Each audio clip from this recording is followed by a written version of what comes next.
વિદ્યાર્થી મિત્રો, બીજી પ્રવૃત્તિમાં તમારું સ્વાગત છે, જેનું નામ છે હવાનું પ્રદૂષણ.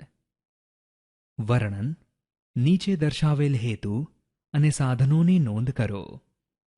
હેતુ: હવાનું પ્રદૂષણ કેવી રીતે થાય છે અને તેનું નિવારણ કેવી રીતે કરવું તે સમજવું.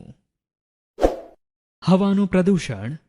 કારણો: હવામાં થતા અનિચ્છનીય ફેરફાર કે જે શ્વસન માટે નુકસાનકારક છે અને રોગ થવાનું કારણ છે, તેને હવાનું પ્રદૂષણ કહે છે.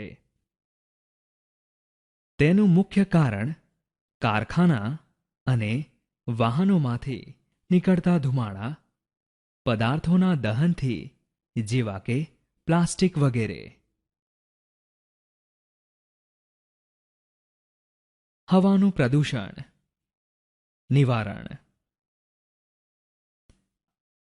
હવાનું પ્રદૂષણ અટકાવવા માટે વધુ વૃક્ષો રોપવા જોઈએ. નાનું અંતર કાપવા માટે વાહનને બદલે સાયકલનો ઉપયોગ કરવો જોઈએ. કચરાને સળગાવતા પહેલા તેનો યોગ્ય ઉપચાર કરવો જોઈએ, વગેરે. નિર્ણય: આમ આપણે હવા પ્રદૂષણ થવાના કારણો અને તેના નિવારણની પદ્ધતિ વિશે સમજ્યા. પાણી અને જમીનનું પ્રદૂષણ. વર્ણન: નીચે દર્શાવેલ હેતુની નોંધ કરો. હેતુ: પાણી અને જમીન પ્રદૂષણ થવાના કારણો અને તેની અસરો શું છે તે સમજવી. પદ્ધતિ: પ્રદૂષણ. જળ પ્રદૂષણ. કારણો, અસરો. કારણો: પાણીમાં થતા અનિચ્છનીય ફેરફારને લીધે પાણીનું પ્રદૂષણ થાય છે, જે ઉપયોગી નથી અને રોગો થવાનું કારણ બને છે. તે થવાનું કારણ કચરો ફેંકવાથી, નહાવાથી, કારખાનાના રાસાયણિકોનો પાણીમાં નિકાલ કરવાથી થાય છે. અસરો: આ કારણથી કોલેરા, ઝાડા, ટાઇફોઇડ, પેટમાં ચૂંક આવવી, દુખાવો થવો જેવા રોગો થાય છે. હૃદય, કિડની, શ્વસન તંત્રને અસર થાય છે. પાણીના પ્રદૂષણને લીધે પાણીમાં રહેતા જળચર પ્રાણીઓને પૂરતો ઓક્સિજન ન મળવાથી આહાર કડી તૂટી જાય છે. જમીનનું પ્રદૂષણ. કારણો: ઔદ્યોગિક પ્રવૃત્તિઓ જેવી કે ખાણ ઉદ્યોગ, કૃષિ વિષયક પ્રવૃત્તિઓ જેવી કે રાસાયણિક ખાતરો, ઘરગથ્થુ કચરાનો નિકાલ, પ્લાસ્ટિકની થેલીઓ જ્યાં ત્યાં ફેંકવી, પ્લાસ્ટિકની બોટલો વગેરે જમીન પ્રદૂષણ થવાના કારણો છે.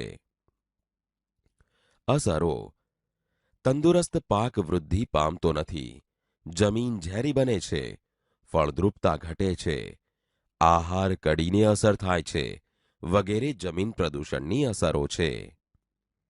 નિવારણ: ખાણ ઉદ્યોગો જેવી પ્રવૃત્તિઓ અને રાસાયણિક ખાતરોનો ઉપયોગ પર પ્રતિબંધ થવો જોઈએ. ઘરગથ્થુ કચરાને જ્યાં ત્યાં ના ફેંકવો જોઈએ. પ્લાસ્ટિકની વસ્તુઓનો શક્ય બને તેટલો ઉપયોગ ટાળવો જોઈએ.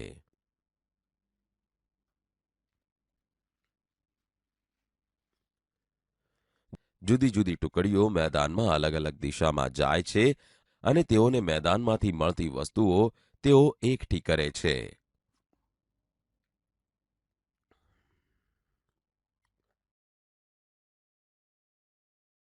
કુદરતી અપ્રદૂષિત પદાર્થો: લાકડું, ફૂલ, પથ્થર, પાંદડું, અળસિયું.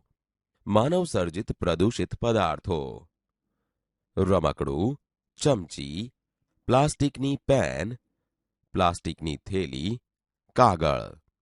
વિદ્યાર્થી મિત્રો, હવે આપણે નિર્ણય લઈશું. આમ આપણે પાણી અને જમીનનું પ્રદૂષણ થવાના કારણો અને તેનાથી થતી ખરાબ અસરો વિશે સમજ્યા.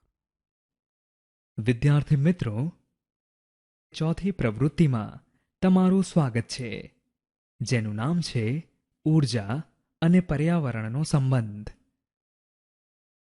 વર્ણન. નીચે દર્શાવેલ હેતુ અને સાધનોની નોંધ કરો. હેતુ: ઊર્જાના રૂપાંતર કે વપરાશ દરમિયાન થતો ઊર્જાનો વ્યય સમજવો.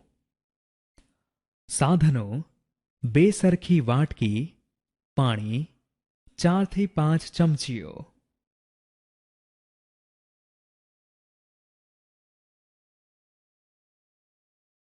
પદ્ધતિ: વિદ્યાર્થી મિત્રો, તમે જોઈ શકો છો અહીં 3 છોકરાઓ છે અને 2 વાટકી અને 3 ચમચીઓ છે. વધુ જાણવા અને આગળ વધવા માટે પીળા ઝબકતા ટપકા પર ક્લિક કરો.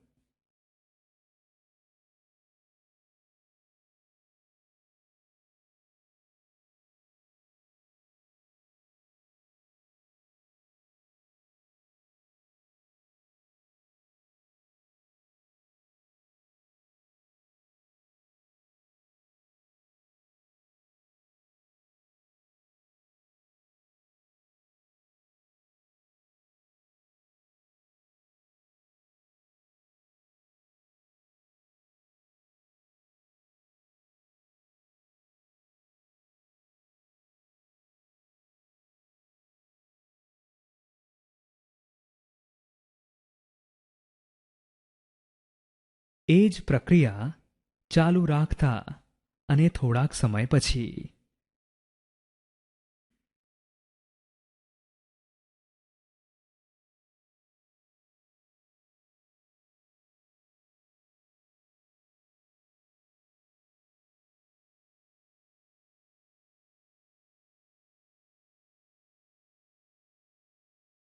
એક વિદ્યાર્થી પોતાની પૂરેપૂરી ભરેલી વાટકીમાંથી ચમચી ભરીને પાણી બીજાની ચમચીમાં આપશે. આમ પાણીને બીજી વાટકીમાં ઠાલવવામાં આવે છે ત્યારે ખાલી વાટકીમાં પહેલી વાટકીના જેટલા પ્રમાણમાં પાણી ભરેલું નથી હોતું. કેટલુંક પાણી આપ-લે થવાથી વ્યય થાય છે. તેવી જ રીતે ઊર્જાનું પણ રૂપાંતર કે વપરાશ દરમિયાન કેટલાક પ્રમાણમાં વ્યય થાય છે. નિર્ણય. આ પ્રવૃત્તિ પરથી આપણે નિર્ણય લીધો કે ઊર્જાનો એકથી બીજામાં રૂપાંતર કે વપરાશ દરમિયાન તેનો વ્યય થાય છે. બાળકો, મજા આવીને? ફરીથી મળીશું. આવજો.